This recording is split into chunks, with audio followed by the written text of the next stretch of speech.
Silva. In Brazil, even if your birth certificate doesn't show that name, you certainly know someone who carries it.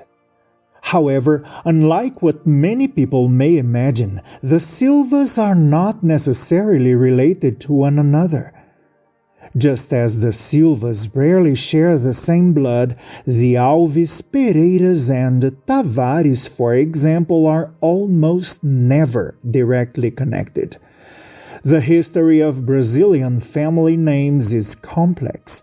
Therefore, reliable genealogical research cannot be based exclusively on them. The first legal document that established the official norms for universal and mandatory civil registration in Brazil came into effect in 1889, the year of the proclamation of the Republic. This document removed from the Catholic Church the prerogative to exclusively draw up birth, marriage, and death certificates in the country.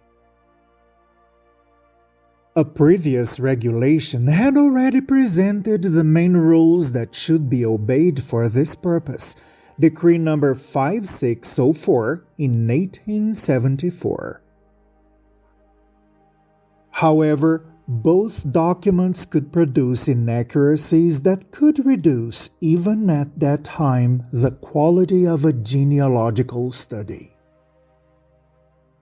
At the end of the 19th century, the Brazilian legislation allowed the names of the parents to be left out of a birth certificate if the existence of the child could become a reason for scandal.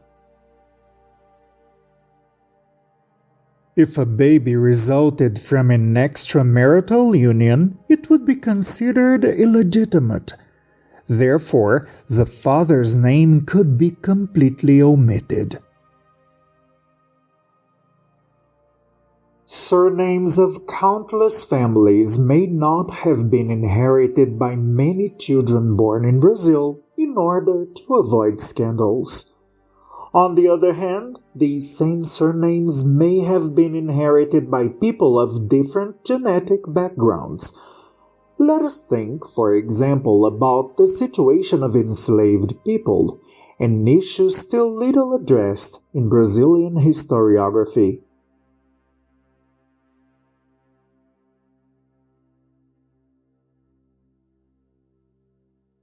Africans arriving in Brazil had their identities erased by their masters. Their hairstyles, their religious beliefs, their customs, and their original languages were devalued and often banned. At a certain point, they began to receive European surnames. Some former slaves adopted the surnames of their former masters. Others were given the surnames of their godparents. Some carried surnames in honor of saints of the Catholic Church. It is not possible to say with certainty how the European surnames were adopted by the Brazilian black population. It is also not possible to say from which region of Africa a black person comes, analyzing only their surname. We are not dealing here with reliable data for use in genealogical research.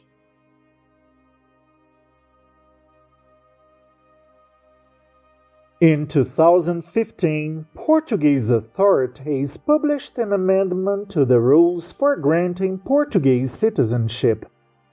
The document dealt with the naturalization of descendants of Sephardic Jews, those who were persecuted by the Catholic Church during the period of the Inquisition and were forced to leave the Iberian Peninsula from 1496 by imposition of King Dom Manuel.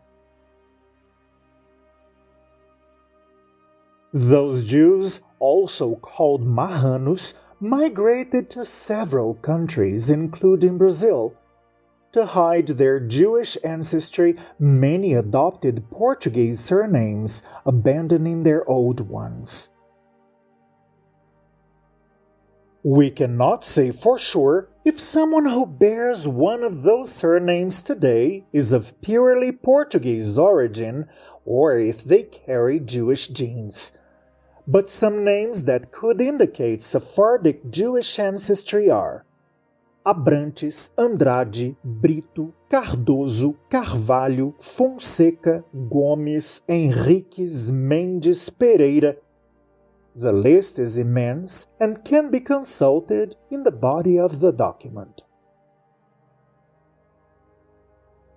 Currently, there are still Brazilian parents who do not include all their surnames in the names of their children.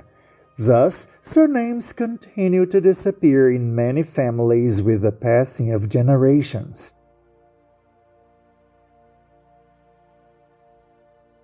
The most reliable way to discover a person's ancestry is to conduct a DNA test that has been developed by a specialized laboratory.